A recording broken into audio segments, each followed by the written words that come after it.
Renungan hari Senin 7 Juni 2021.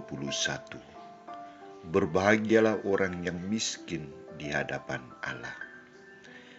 Bacaan pertama diambil dari surat Paulus yang kedua kepada jemaat di Korintus bab 1 ayat 1 sampai 7 dan bacaan Injil dari Injil Matius bab 5 ayat 1 sampai 12. Saudara-saudariku terkasih, khotbah Yesus di bukit berisikan 8 sabda bahagia yang disampaikan secara khusus kepada murid-muridnya. Yesus penuh kuasa duduk dan memberikan nilai-nilai kerajaan Allah yang perlu dihayati dan dimiliki oleh para muridnya. Bahwa nilai kerajaan Allah itu akan mulai terwujud dalam diri orang-orang yang miskin di hadapan Allah. Berbahagialah orang yang miskin di hadapan Allah, orang-orang yang berduka cita, orang-orang yang lemah lembut, orang-orang yang lapar dan haus akan kebenaran, orang-orang yang murah hati, orang-orang yang membawa damai, orang-orang yang dianiaya oleh kebenaran. Berbahagialah kamu jika karena aku kamu dicela dan dianiaya, dan kepadamu difitnahkan segala yang jahat. 8 sabda bahagia Yesus ini ingin disampaikan Yesus sebagai sebuah pengajaran bahwa dengan cara hidup seperti ini, merekalah yang pertama-tama akan menikmati keselamatan. Allah sungguh-sungguh akan datang. Kedatangannya adalah karunia semata-mata kepada mereka yang taat kepadanya. Mereka yang taat mengusahakannya dan mereka yang hidup karenanya. 8 sabda bahagia yang diucapkan Yesus berhubungan dengan tantangan yang dialami oleh para murid, yakni godaan dunia. Tantangan untuk memperjuangkan kebenaran dan keadilan. Tantangan agar tidak sombong tetapi rendah hati. Tantangan agar selalu membuka diri bagi orang lain. Lemah lembut, sabar, murah hati.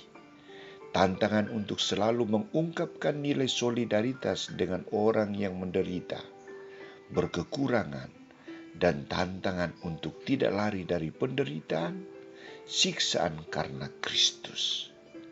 Mereka diajak untuk membuka diri dan siap menerima semua yang akan terjadi dalam dan karena menghadirkan kerajaan Allah, karena Yesus Kristus. Sulit untuk dijalankan dan dihidupi dengan sungguh, tetapi bila sudah menjadi sebuah pilihan, tidak ada jalan lain untuk menghindar.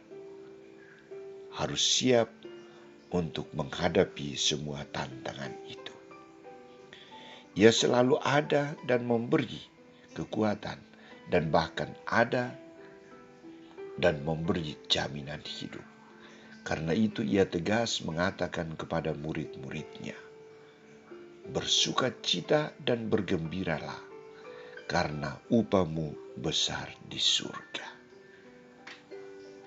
Saudara-saudariku terkasih, 8 sabda bahagia Yesus ini bila ditawarkan kepada orang-orang yang masih labil imannya dan selalu terpengaruh dengan godaan duniawi atau bergaya hidup hedonis, instan, maka jawaban yang diberikan adalah silahkan Anda menghidupinya. Atau untuk apa harus menderita seperti itu? Memangnya hanya cara hidup itu yang akan membawa kebahagiaan. Ini situasi tantangan saat ini. Bagaimana tanggapan kita yang sungguh beriman dan sudah menjadikan Yesus bagian hidup dan karya pelayanan kita? Bagian hidup dan iman kita. Siapkah kita untuk menerapkan 8 sabda bahagia Yesus ini dalam hidup dan karya pelayanan kita? Yesus tidak mau menyiksa atau membuat para muridnya semakin menderita. Sabda Yesus hari ini mengajak kita untuk menyadari seluruh nilai hidup kita orang beriman, agar kita tidak menjadi budak harta dan kenikmatan, tetapi dipacu untuk memiliki nilai-nilai yang lebih dari semuanya itu. Apa itu? Kasih, keadilan, dan militansi iman yang sungguh. Semoga kita mengamininya.